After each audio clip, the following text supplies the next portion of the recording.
Vous rêvez de votre propre ferme, de produits frais, peut-être même d'un revenu stable, mais une question cruciale vous arrête sûrement. Vaut-il mieux commencer avec des poules qui caquettent ou une vache qui meugle? Beaucoup de gens se lancent avec une image idéalisée et finissent par perdre du temps et beaucoup d'argent. Aujourd'hui, on enlève les lunettes roses. On va comparer honnêtement, chiffres à l'appui, la volaille et le gros bétail. Promis, à la fin de cette vidéo, vous saurez exactement quelle voie est la plus rentable pour votre situation et vous éviterez les erreurs coûteuses que font 90% des débutants. Alors, volaille ou bétail? La réponse pourrait bien vous surprendre. Avant de plonger dans les chiffres, posons le décor. Le rêve de l'autosuffisance ou de la petite ferme rentable est plus populaire que jamais. Mais ce rêve se heurte vite à la réalité du terrain. D'un côté, nous avons le monde de la volaille, les poules, les canards, les dindes, des animaux petits, rapides à élever, qui symbolisent souvent le premier pas dans l'élevage. De l'autre côté, le gros bétail, les vaches, les cochons, les moutons, les chèvres. Des animaux plus imposants, qui représentent un investissement plus lourd, mais aussi potentiellement des revenus plus importants par tête. Dans cette vidéo, nous allons principalement comparer le cas le plus classique, un élevage de poules pondeuses ou de poulets de chair face à l'élevage d'un ou deux bovins ou porcins. L'objectif n'est pas de dire qu'un animal est meilleur que l'autre, mais de déterminer quel est le meilleur investissement stratégique en fonction de vos moyens, de votre terrain et de vos ambitions. Commençons par le nerf de la guerre. L'investissement initial, c'est le premier filtre qui sépare le rêve de la réalité. Pour la volaille, le ticket d'entrée est incroyablement bas. Vous pouvez acheter une vingtaine de poussins pour quelques dizaines d'euros. C'est une somme que presque tout le monde peut se permettre. Maintenant, comparons avec le gros bétail. Un veau de bonne lignée ou un porcelet sevré vous coûtera plusieurs centaines d'euros. On parle déjà d'un rapport de 1 à 20, voire plus. Et ce n'est que le début. Parlons de l'habitat. Un poulailler basique peut être construit avec des matériaux de récupération pour un coût minime. Pour un bovin ou un porc, il faut un abri solide, résistant aux intempéries et à la force de l'animal. Il faut aussi des clôtures robustes, pas un simple grillage à poules. Le budget pour les infrastructures du gros bétail peut facilement grimper à plus de 1 000 euros. C'est donc un mythe de croire qu'on peut démarrer un élevage de bovins avec rien. La volaille gagne haut la main le round du démarrage à petit budget. Parlons maintenant du budget qui ne s'arrête jamais, les dépenses alimentaires. C'est un poste de coût récurrent et absolument crucial. Une poule mange peu, environ 150 grammes de grains par jour. Mais multipliez cela par 50 ou 100 poules, et la facture mensuelle commence à peser. Pour le gros bétail, l'échelle est différente. Une vache peut consommer plus de 10 kg de foin et de compléments par jour. L'avantage, c'est qu'elle peut aussi pâturer si vous avez le terrain adéquat, ce qui réduit considérablement les coûts une partie de l'année. La clé ici est le ratio de conversion alimentaire. Combien de kilogrammes d'aliments faut-il pour produire 1 kilogramme de viande ou une douzaine d'œufs? Les poulets de chair modernes sont des champions de l'efficacité, avec des ratios très bas. Les bovins, eux, ont besoin de beaucoup plus d'aliments pour produire 1 kilogramme de viande.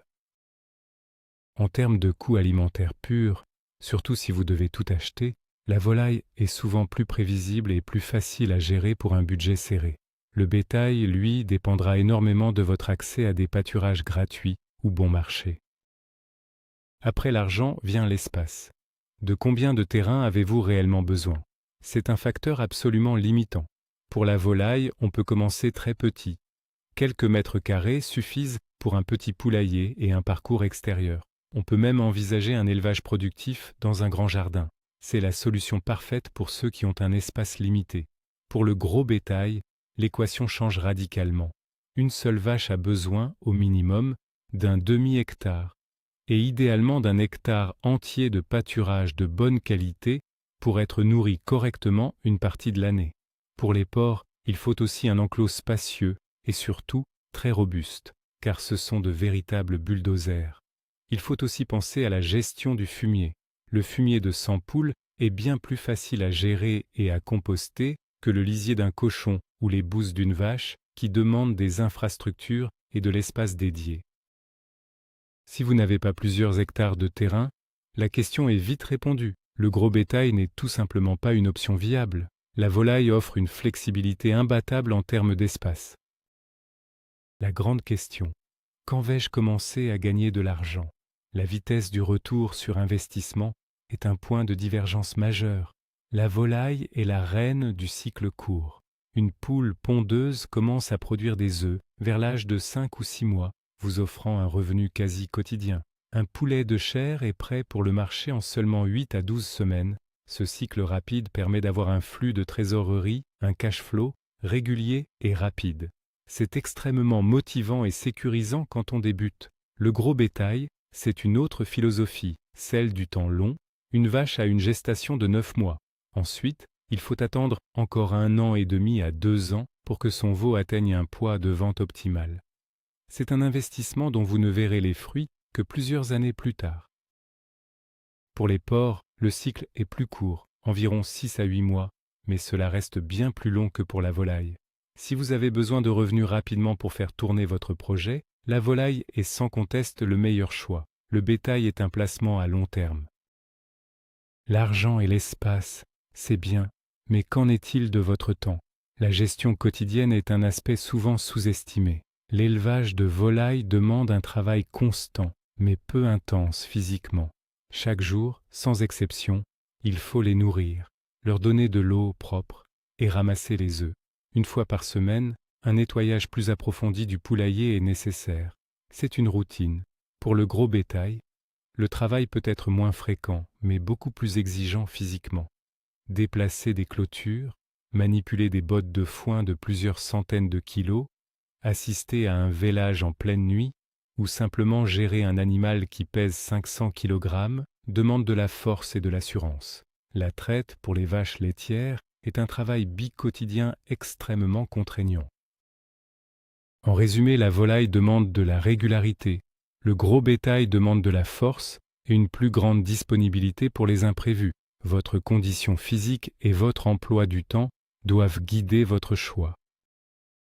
Aucun élevage n'est à l'abri des problèmes de santé.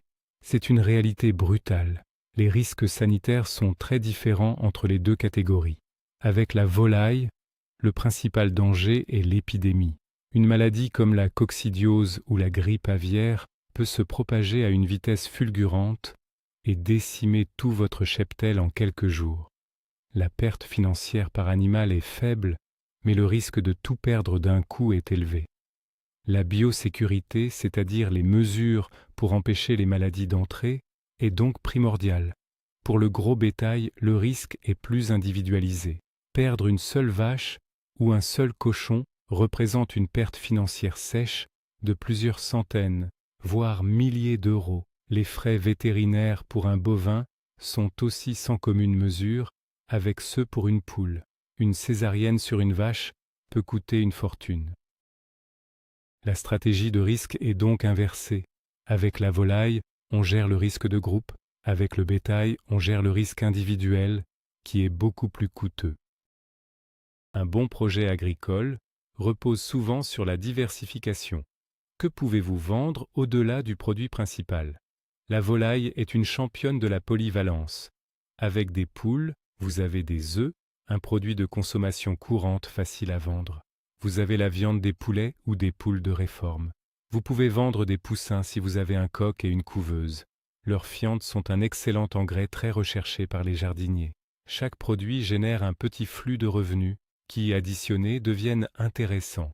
Le gros bétail offre moins de diversité, mais des produits à plus haute valeur. Une vache laitière produit du lait, qui peut être vendu cru ou transformé en fromage, beurre, yaourt, ce qui demande des compétences et des équipements spécifiques. Une vache à viande produit de la viande qui est vendue en grande quantité et son cuir. Les porcs sont connus pour le dicton « tout est bon dans le cochon », mais cela nécessite un savoir-faire en charcuterie. La volaille permet une diversification facile et accessible, tandis que le gros bétail offre une valorisation plus spécialisée et potentiellement plus lucrative, mais aussi plus complexe. Produire, c'est bien, Mais vendre, c'est essentiel. L'accès au marché est radicalement différent. Les produits de la volaille, comme les œufs frais ou un poulet rôti, sont des produits de consommation de masse. Il est très facile de les vendre en direct, à vos voisins, sur un marché local, à un restaurant du coin. Le volume par client est petit, ce qui rend la vente accessible. Tout le monde achète des œufs. Pour le gros bétail, la commercialisation est un défi logistique. Vous ne vendez pas un bœuf steak par steak, vous vendez une carcasse de plusieurs centaines de kilos. Il faut trouver des clients capables d'acheter de grandes quantités, comme des bouchers, ou organiser des ventes de colis de viande, ce qui demande une organisation, un espace de stockage frigorifique et des compétences en marketing. De plus, l'abattage des gros animaux doit obligatoirement se faire dans un abattoir agréé, ce qui engendre des coûts et des contraintes logistiques. La vente des produits de la volaille est infiniment plus simple et directe pour un débutant. Passons au côté le moins glamour mais absolument vital, la réglementation. C'est là que beaucoup de rêves se brisent. L'élevage, même à petite échelle, est encadré par la loi. Pour la volaille, les règles sont généralement assez souples si vous restez sous certains seuils. La vente d'œufs en direct est souvent simple, avec des règles d'étiquetage à respecter.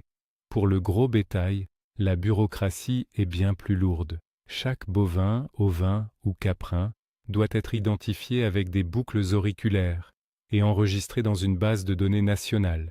C'est une obligation légale. La vente de viande demande de respecter une chaîne du froid stricte et des normes d'hygiène drastiques. Vendre du lait cru est également très réglementé, voire interdit dans certaines régions. Ignorer ces règles peut entraîner de lourdes amendes et la fermeture de votre activité. Avant de vous lancer, surtout avec du gros bétail, renseignez-vous précisément sur la législation en vigueur dans votre région. C'est un travail fastidieux mais indispensable pour ne pas avoir de mauvaises surprises. Enfin, projetons-nous dans le futur.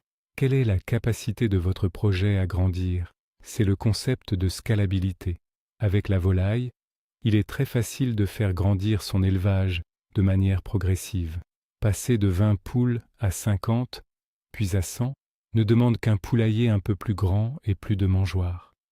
L'investissement reste modulaire et contrôlé.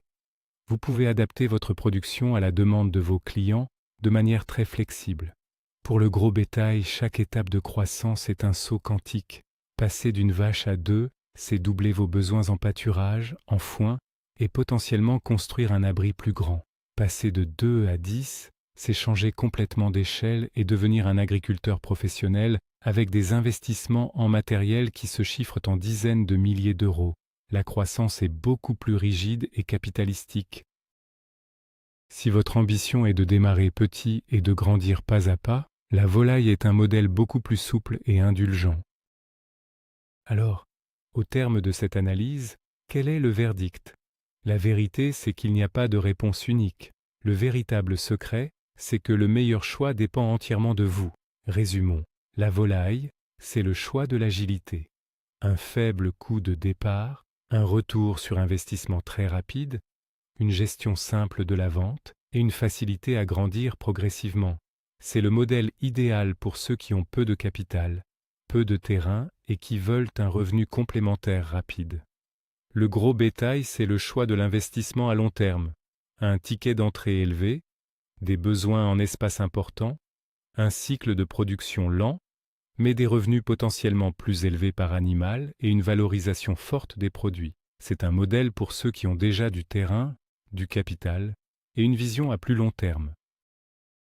L'erreur que vous ne devez pas faire, c'est de choisir avec le cœur sans regarder les chiffres et vos propres contraintes.